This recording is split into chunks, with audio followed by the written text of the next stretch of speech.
Welcome, everybody. Welcome to our Valentine's Day party. I was saying that the one thing that always comes up when we sort of look at the meanings of love from a contemporary, more spiritual perspective is that love isn't a feeling like a Hallmark card or something. Love is muscular and strong and love is a doing. My brother David Rast, I think of him as my brother David, even though I never met him, defines love as a yes to belonging. Rumi says, your task is not to seek for love, but merely to seek and find all the barriers within yourself that you have built against it.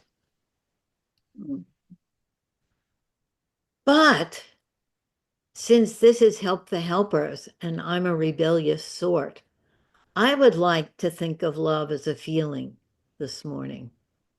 You know, the Jane Genlin question, what would you want this word to mean? And this morning, I don't want to leave out that love is a feeling, and it's a feeling in your body. And just for a minute, see if you could feel that. And for so many different kinds of things. Dorothy has a love of pickleball. Rachel has a love of her pup. Nancy has a love of her grandchildren.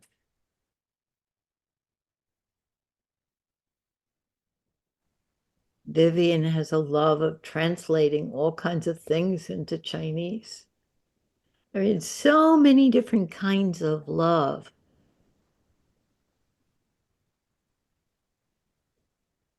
But I think loving oneself needs to be a feeling also, not just an idea. When I was a young person in psychoanalysis, and I was talking about all of the ways that I was disappointed in myself and even hated myself. And I didn't like this self that I was. And then it occurred to me, what is this self I've been given? And I decided to make a book that I called the Self Book and put stories and pictures of myself as a child and things I liked. And as I made this book, I grew to really love myself. I thought, oh, this is a good self that I was given. I pictured sort of the universe giving out selves, and that was a pretty good one. So I think of self as something that I can develop a tenderness for, a tenderness for all I've been through and a tenderness for all that I've experienced and all that I love. So those are my words about self-love. And we're going to see how many different kinds of love come up this morning, since that's what I wanted this word to mean for me. And all of you may want this word to mean different things. So I'm going to turn it over to Jim and Liz, who wrote a Valentine's song for Help the Helpers just last night. And I'm very, very eager to hear this song. We're eager to hear what it is too, because we don't really remember. It was just yesterday. But we have our words. We hope that you hear the guitar accompaniment.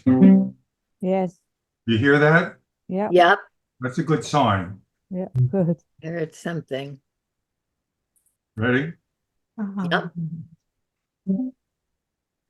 It's almost that day of Valentine's, a day when you give your heart. When couples love each other and they cannot be apart. But Where are all the couples in hell for helpers? Where are all the couples? Where can they be? There's Bob and Nancy and Jim and Liz. That's all there is. That's all there is. But there's no need to worry, 'cause love's much more than couples. It's even more than throuples. It's even more than polyamory. Much more than she or he or they or me. Love's in all us helpers. We're here early Mondays. Together in community. Some still are in our undies. We come here every week. From many distant places. Though one or two or few are new. We recognize your faces. We're here attuned and present in The boxes of our suits. together yet divided. In our different breakout rooms. Transcends the boundaries. We feel we have a home. From when we all are welcome. Till Dorothy reads the poem.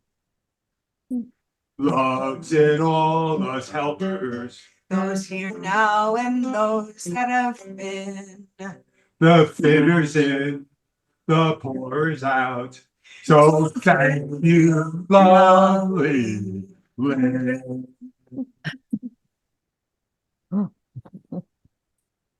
That is such fun. I hope you send it to us. Well, it's on the recording. And then we'll find out what it sounded like too. Yeah. I'd love to see the words. Yes, me too. Wonderful words. That's lovely. Thanks, Jim and Liz. It just feels, I feel touched that you were thinking of us all. So thank you. Yes, Yeah. yes, yes. And I was thinking that there are many different kinds of couples, and maybe we have to explore coupleness in a different way or something.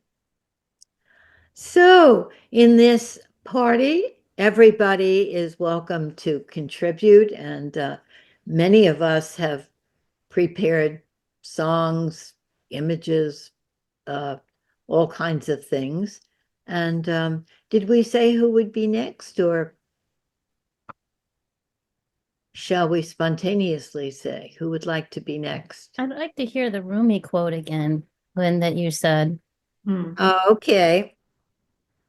Your task is not to seek for love, but merely to seek and find all the barriers within yourself that you have built against it.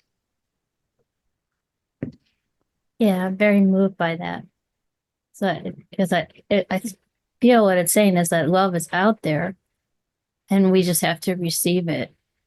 Love is it may be, we could say love is out there and in us, an organic part of our being, and between. It's the air we breathe. And just be alive to the barriers that we have. And if we can remove them or see through them or soften around them, then we can connect to this big force of love that's there. We don't have to feel scarcity. Yeah, a big force that's there in us and between us and out there. Why don't you go next, Rachel, because you have a number of songs for us. Okay.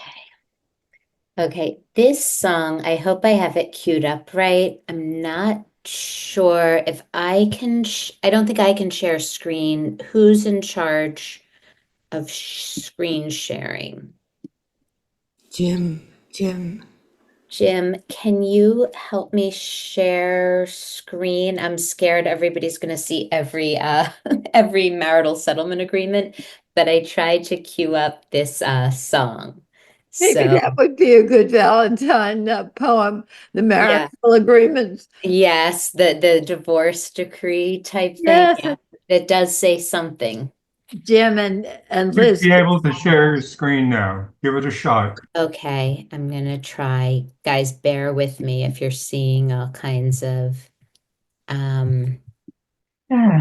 I see something. do you see Yeah. something? Yes, yes. Okay, guys. Let me see if I can share this. This gives me the feel of love, like love in the traditional way. So if I can possibly wait, let me go right here. Okay, and I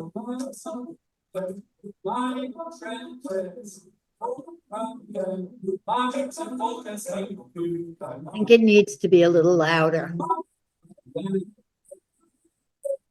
I think also that there's a button about sharing music.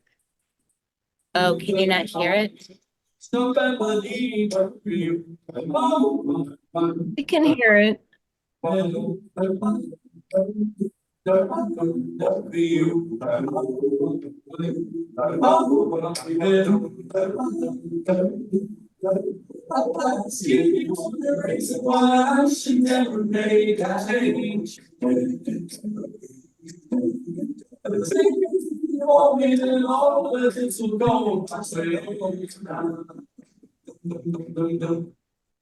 My love, love, I'm down, down, my mind, mom, that's down, you, right on, I'll ride on down, find you down, how long will somebody find you? I want you right now, be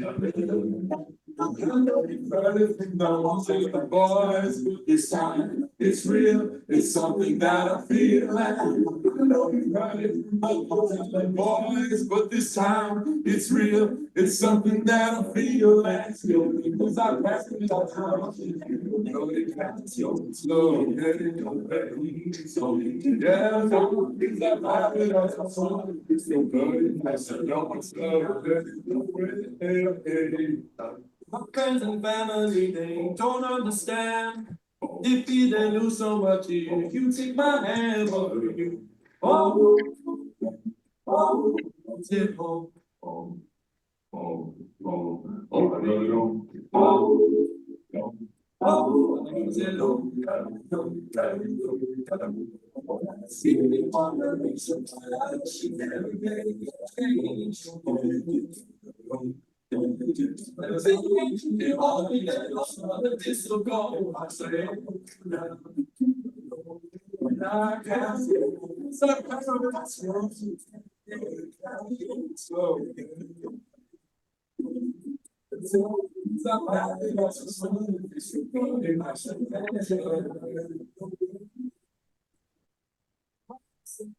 So, my new friend, so golden grand piano, my beautiful Castillo.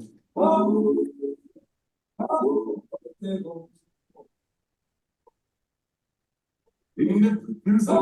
that's wrong. Don't slow, heading your way.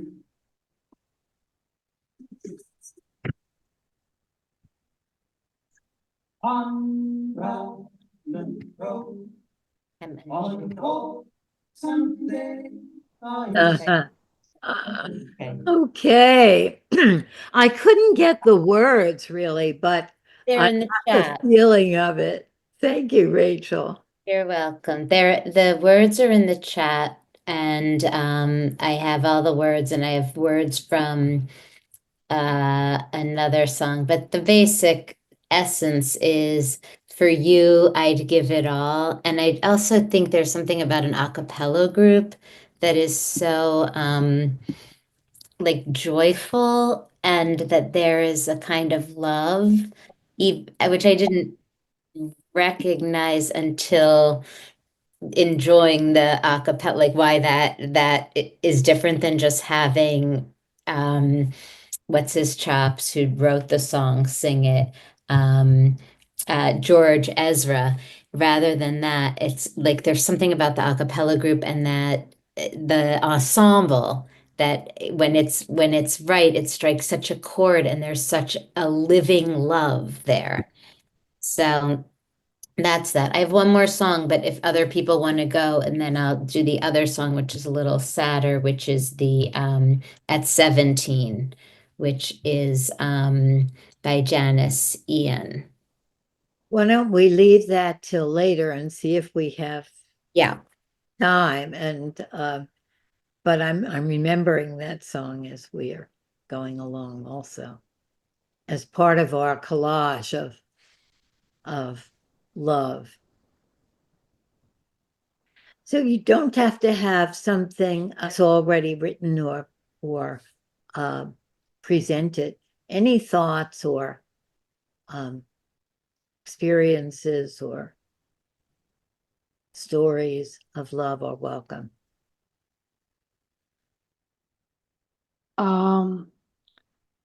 I think there is no such thing as pure love. I don't know. Because you cannot love completely.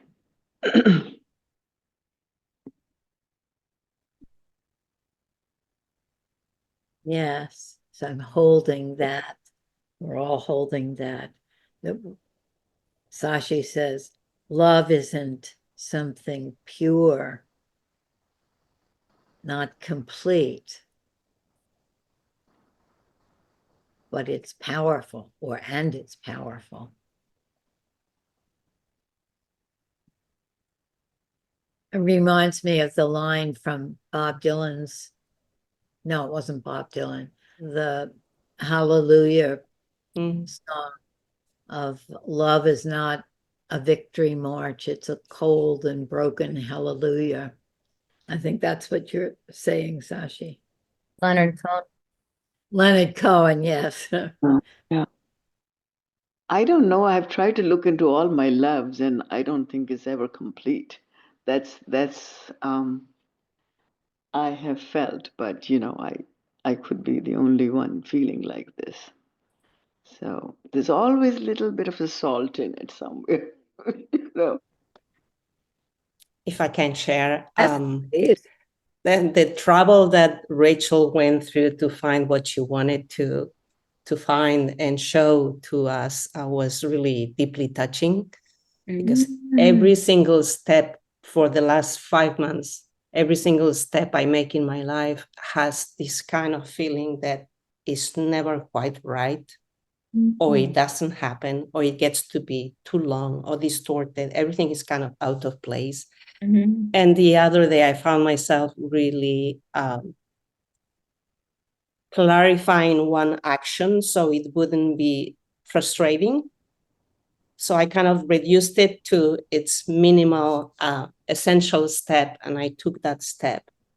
And I was able to feel satisfied with the results. But I found myself really loving the ordinary complications. Like sometimes it's just you have to love what is happening because what you would love to happen is not happening. If that makes sense.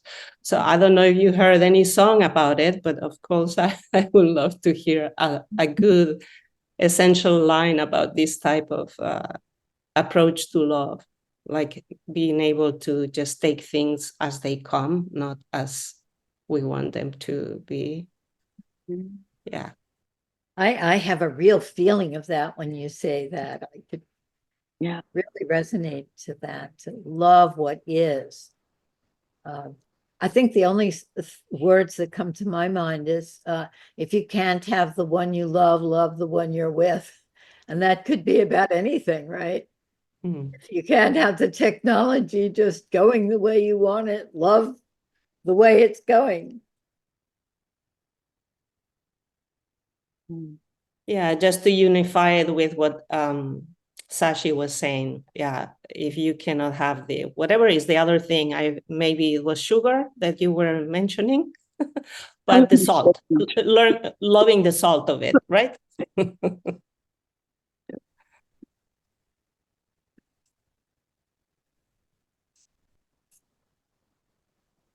Hi, Margot. Margot, I sort of felt the exact same when Rachel was queuing up her piece. I watched it last night, and I was just really, I had never seen the group before, and I was just struck by their joy, and their courage. You know, they're guys, young guys in college that probably didn't know each other.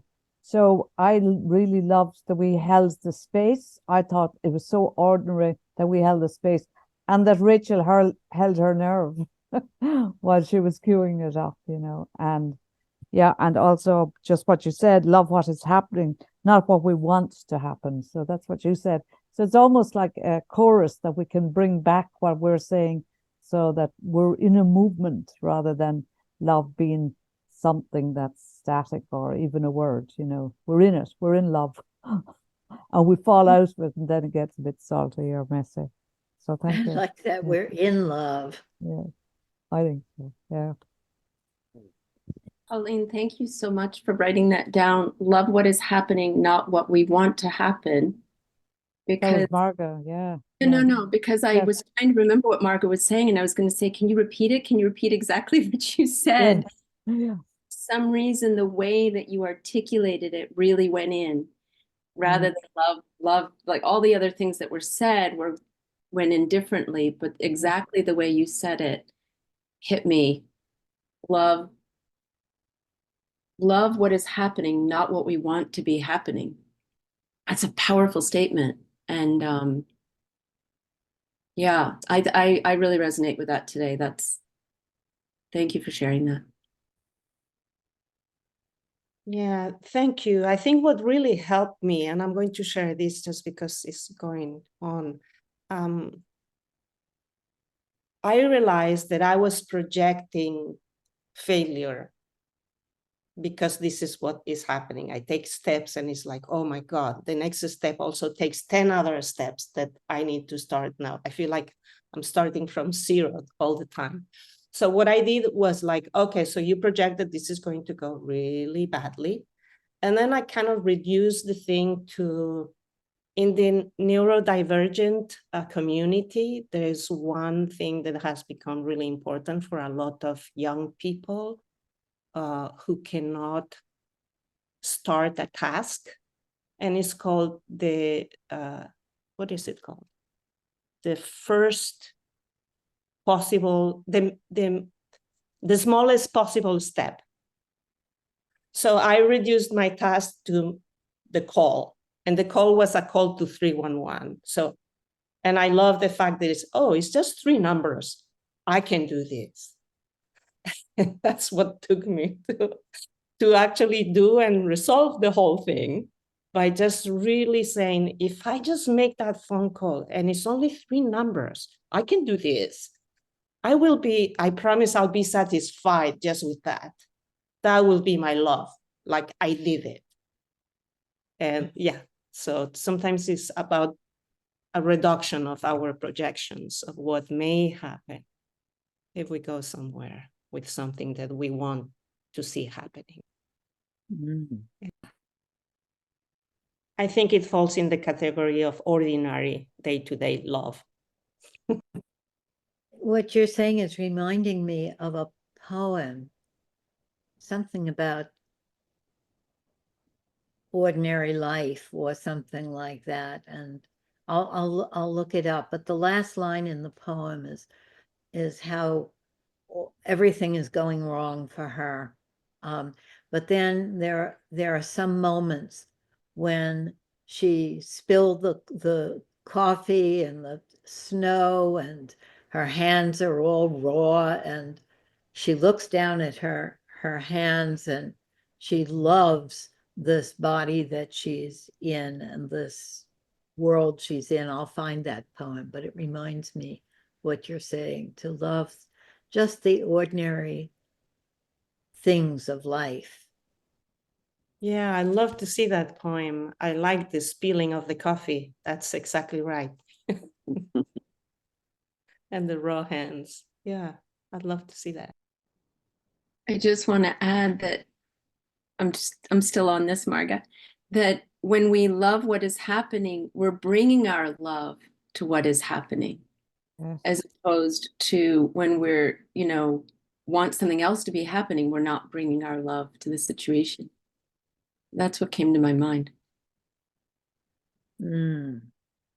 Yeah, that's exactly right. It's like we constrict the idea of love. We put it there, like this is love, like what the song was saying about couples, love is not just about couples. And all of a sudden it's like you are opening to other possibilities. So it's an opening. Yeah. Yeah. Love that. Thank you. I'm just reminded, I love what you have shared also, Marga. Thank you. There's some quote that I'll sadly butcher, but from Eckhart Tolle. He says something like, the love we think we are that is created because of how we feel about another person, or the love that we feel when we see the stars or something, that's already in us. It's just something touches it and stirs it. It's not created there. It's in us. And like salt, something brings out the flavor of it, or something, coming back to Shakti.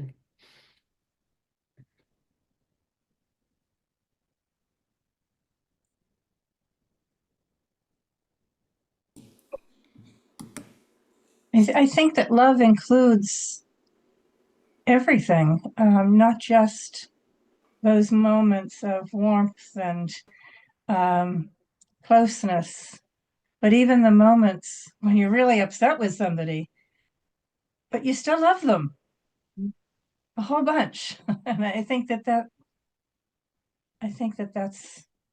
love. Mm.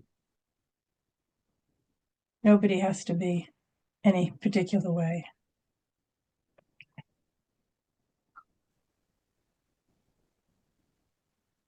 When you say that, Nancy, it reminds me of a very particular felt sense, which is different than the one that I started with. The one I started with is of this feeling of affection and warmth.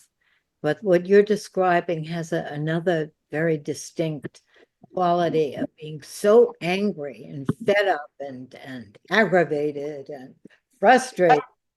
And at the same time, you just know you love this person or this being or this project or this whatever it is, this dog or cat that's torturing you.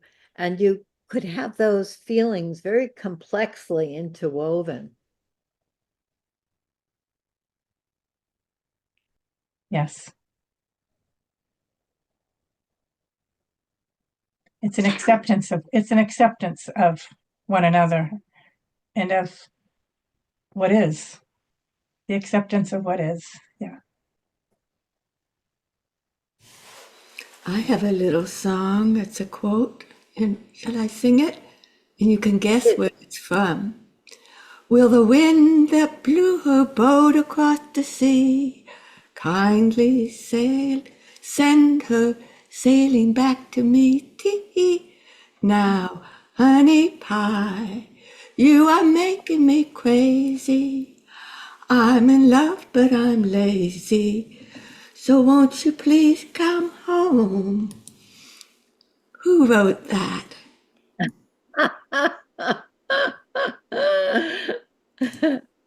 I love it.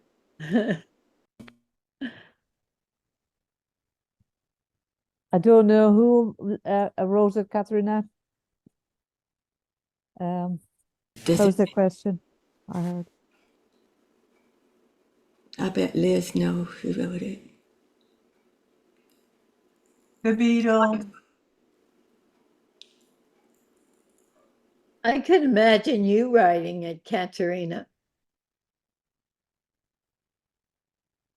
It often comes to me when I'm working on the computer and there's some elusive button that I don't see where to click, and then that little tune comes. And sometimes it comes sailing back to me. Am I going to click?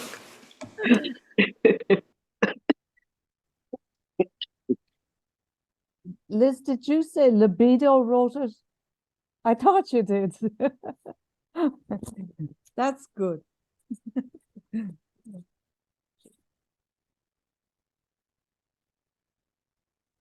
Can't hear you. You're muted. You're muted, Liz. Or Jim is muted. Lower corner of the left. The Beatles. Oh, the Beatles. Beatles. I thought it was Libido. Honey Pie. 1968.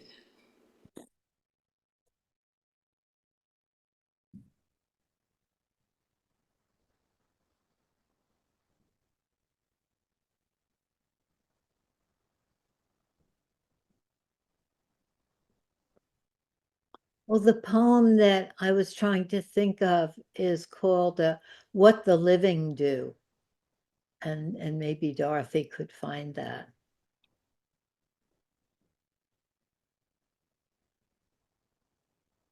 But not, I don't want to interrupt our meeting to look for it, but at some point.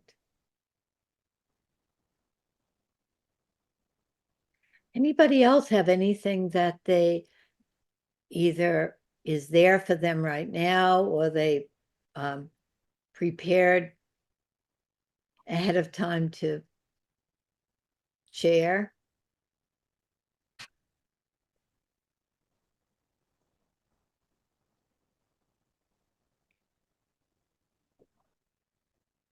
I have my other song I prepared.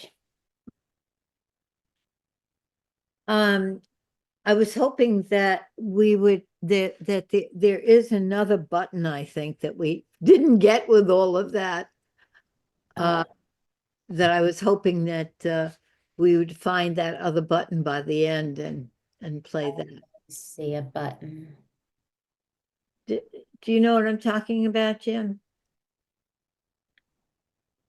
You're talking about the other button. Which other button? Yeah. I don't know. Right. Another button that makes the sound clearer, so you could hear the words. But maybe what we should do is have our breakout rooms now, and then we could figure that out during the breakout rooms and have that other button, if it exists in more than my imagination, that will help the music to be clearer.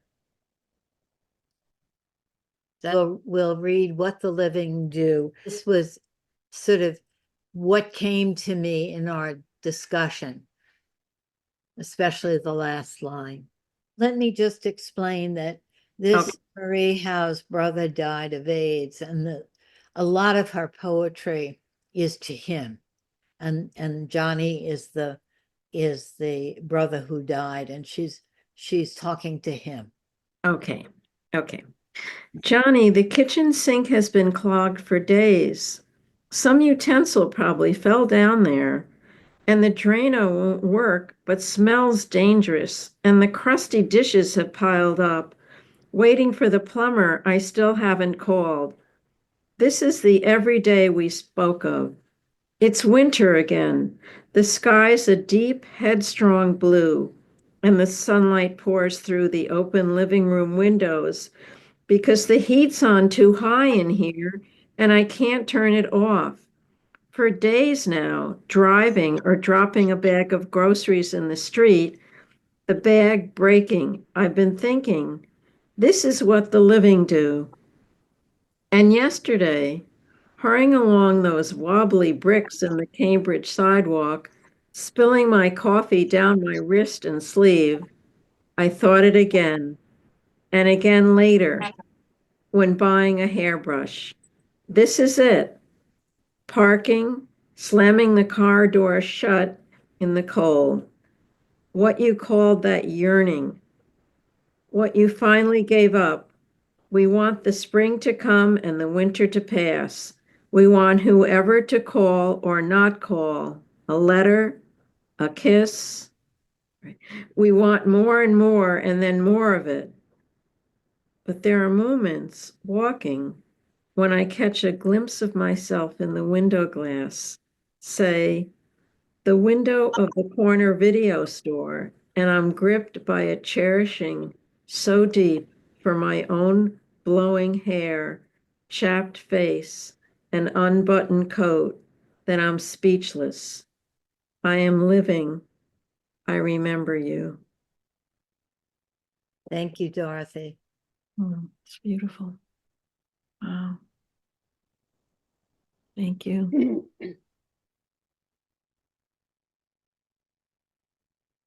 Do other people think that this poem captured something that our sharing was sort of pointing at?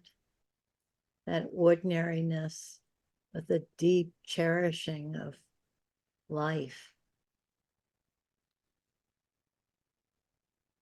Yeah, I do, Lynn, and it's kind of, it's almost so. Can you hear me? It's Yeah. an echo. Yeah. Yeah.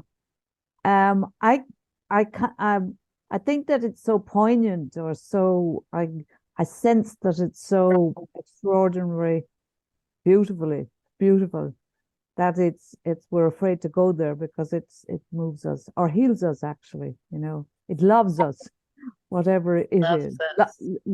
Loves us, and Yeah. loves us to, it waits for us to receive it, I think, Mm. so and I think that well, for me, it's over the last while, it's going into that more and more, and I think that it has a presence that has something to do with the divine or spiritual, and that it knows our names.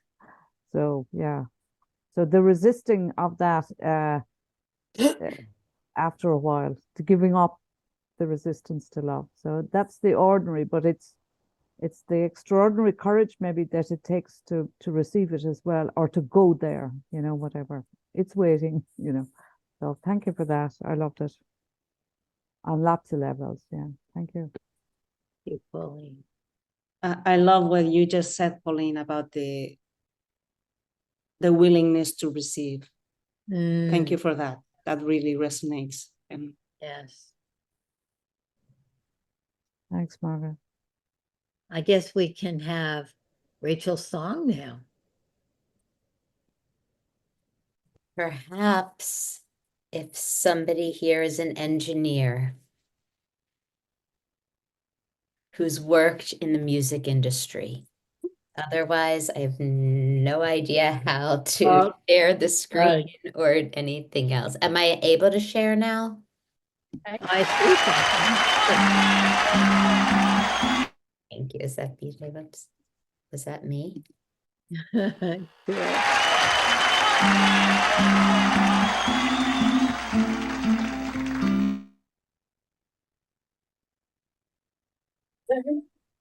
Just at 17, the love was meant for beauty queens and high school girls with clear skin smiles.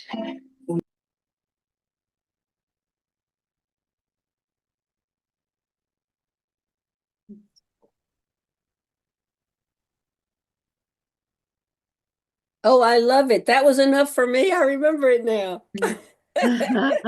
Oh,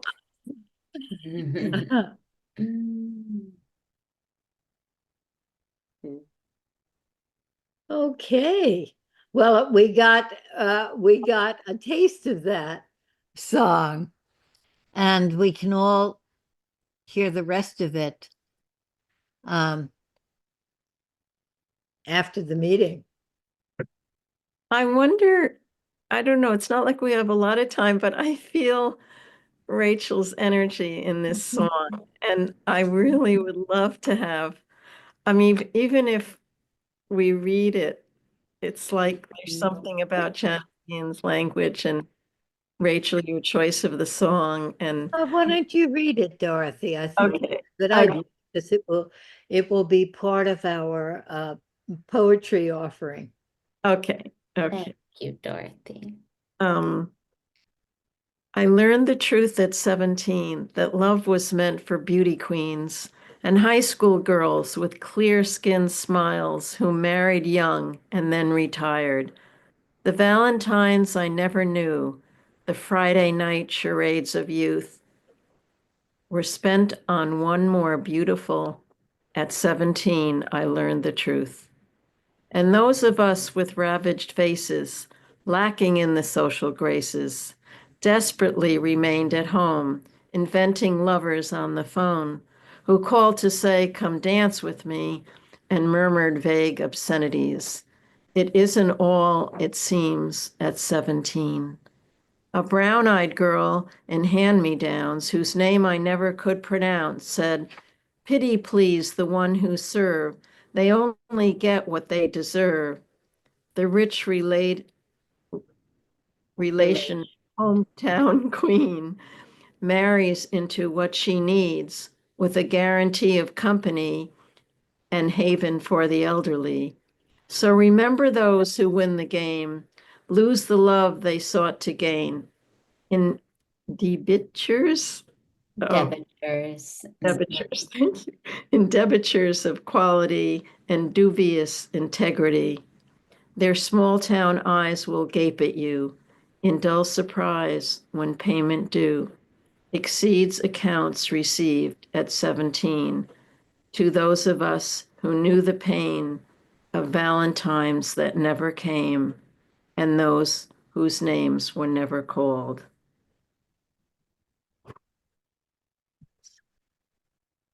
When choosing sides for basketball, it was long ago and far away. The world was younger than the dreams were all they gave for free to ugly duckling girls like me. We all play the game, and when we dare, we cheat ourselves at solitaire, inventing lovers on the phone, repenting other lives unknown that call and say, "Come on, dance with me," and murmur vague obscenities at ugly girls like me at 17. Oh, wow. That's a beautiful poem. As a poem, it has a different quality. Very beautiful.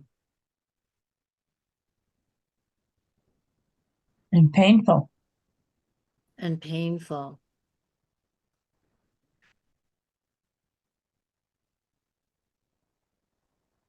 We all need love. Think it's a core need, just as food is. We need love.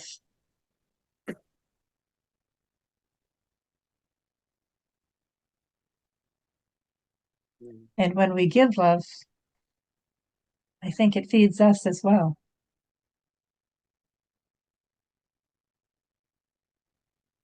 I like to think of giving and receiving as the same thing, like petting a cat. Who's giving the love and who's receiving the love? Mm. Mhm. It reminded me of how much, I think of my very young child, but I kind of ignore the teen inside of me. It brought it all back. And Yes. there was pain, but it's a good feeling to bring attention to her. Mm.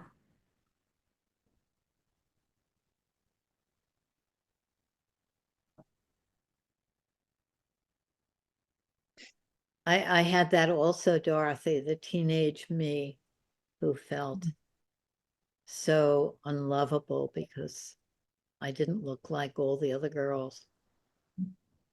It also makes that song makes me angry at the illusions, at the tyranny of what popular culture calls love.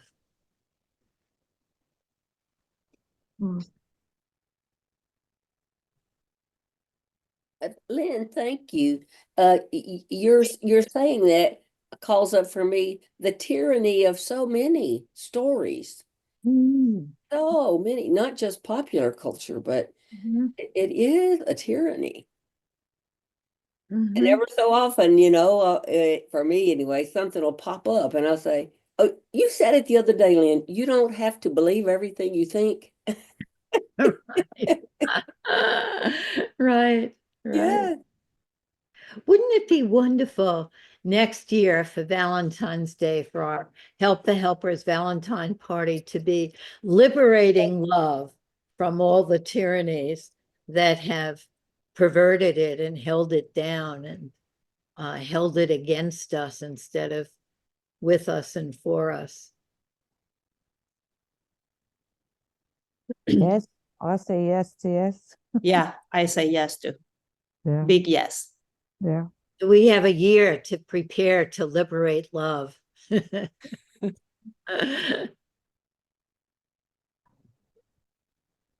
I think we're ready for our final poem and song. I think the songs we are doing as well with, but we'll have our final poem. Okay. This is a poem by Derek Walcott, Love After Love. I want to say that this was when we first started our community empowerment project and we were meeting in person. This was a poem that everybody loved, and we would read it very, very often in our meetings. Love after love. The time will come when, with elation, you will greet yourself arriving at your own door, in your own mirror, and each will smile at the other's welcome and say, "Sit here, eat." You will love again the stranger who was yourself. Give wine, give bread, give back your heart to itself, to the stranger who has loved you all your life, whom you ignored for another, who knows you by heart. Take down the love letters from the bookshelf, the photographs, the desperate notes.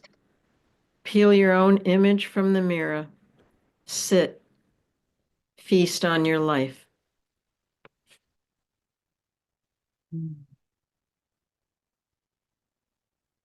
You. And then we were going to play the song Both Sides now, but we're not going to tempt technology again. But you're welcome to look that song up also. Any last words before we say goodbye from our party until next week?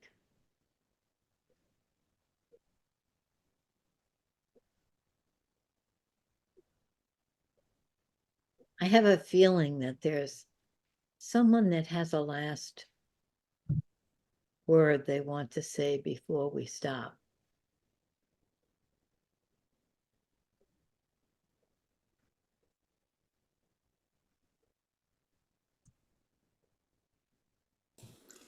Well, next week we have Rob Foxcroft, who is a teacher of many of us. Wonderful, wonderful. Looking forward to that. Okay, have a wonderful week and a wonderful Valentine's Day on Friday. And we'll see you next week. You have a wonderful week also. Okay, bye-bye.